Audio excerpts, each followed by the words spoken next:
আমাদের কর্মকাণ্ডের মাধ্যমে চট্টগ্রাম আগামী দিনে বাণিজ্যিক রাজধানী হবে।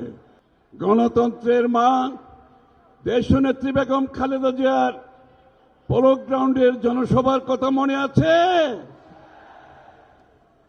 আবার আজকে আমরা দেখছি সমস্ত চট্টগ্রামের মানুষ, বিশাল জনসভা নয়, এই মাঠের বাইরে আমরা যতটুকু পথ এসেছি জনগণ ছাড়া আর কেউ ছিল না, খালি মানুষ আর মানুষ।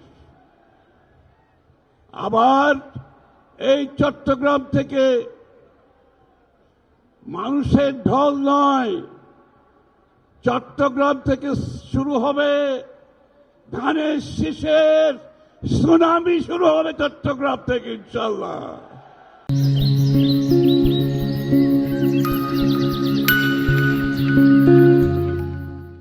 শহীদ প্রেসিডেন্ট জিয়াউর রহমান স্বাধীনতার ঘোষণা দিয়েছিলেন।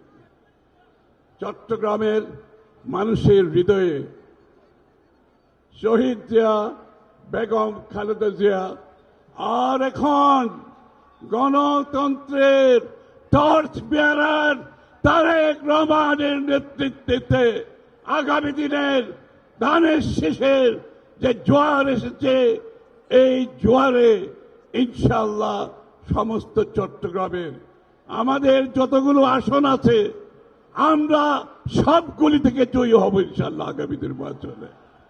বিএনপি এবং গণতন্ত্র মুদ্রার এপিঠ আর ওপিঠ। শহীদ প্রেসিডেন্ট জিয়াউর রহমান সাহেব বাকশাল থেকে বহুদলীয় গণতন্ত্র প্রবর্তন করেছিলেন। দেশনেত্রী বেগম খালেদা জিয়া স্বৈর শাসক এর বিরুদ্ধে শুরু থেকে শেষ পর্যন্ত আন্দোলন করে বাংলাদেশে সংসদীয় গণতন্ত্র প্রবর্তন করেছেন। তার পরবর্তী আন্দোলন সহ জনাব তারেক রহমানের নেতৃত্বে সমস্ত জাতিকে জনাব তারেক রহমান সাহেব ঐক্যবদ্ধ করে স্বৈরাচার ফ্যাসিস্ট হাসিনার পতন ঘটিয়েছেন।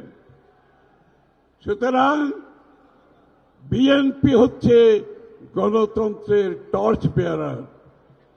আজকে যে টর্চ বেয়ার যিনি বহন করছেন তিনি এখানে বসে আছেন।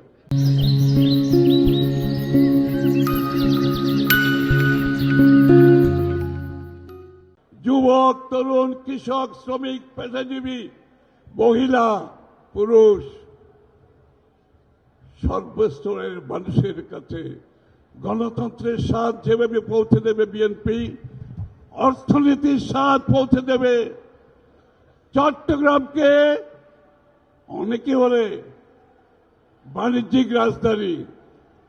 বাণিজ্যিক রাজধানী খালি বক্তৃতা দিলে হবে না, আমাদের চট্টগ্রামকে এমনভাবে অর্থনৈতিক কর্মকাণ্ডে আমরা নিয়ে যাব ইনশাআল্লাহ আগামী দিনে।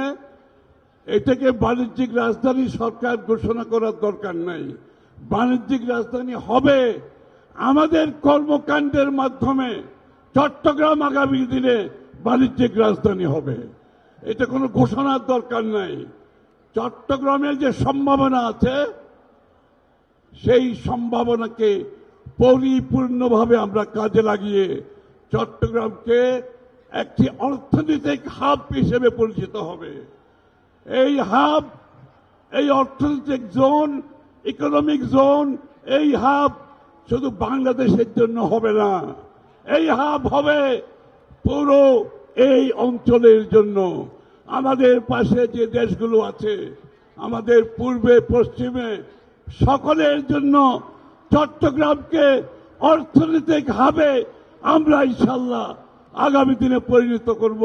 শুধুমাত্র বাণিজ্যিক রাজধানী না, তার চেয়েও বেশি আমরা এগিয়ে যাব। আমার বক্তৃতা সংক্ষিপ্ত করছি একটি কথা বলে, আজ থেকে এখান থেকে গিয়ে যার যার এলাকায় যাদেরকে মনোনয়ন দেওয়া হয়েছে সবার জন্য সবাই ঐক্যবদ্ধভাবে হাতে হাত মিলিয়ে কাঁধে কাঁধ মিলিয়ে তাদেরকে জয়ী করতে হবে সবাইকে ইনশাআল্লাহ, যাতে করে 12 তারিখ রাত্রে চট্টগ্রাম থেকে আমরা সেই সুখবরটা সারা বাংলাদেশের মানুষকে দিতে পারি।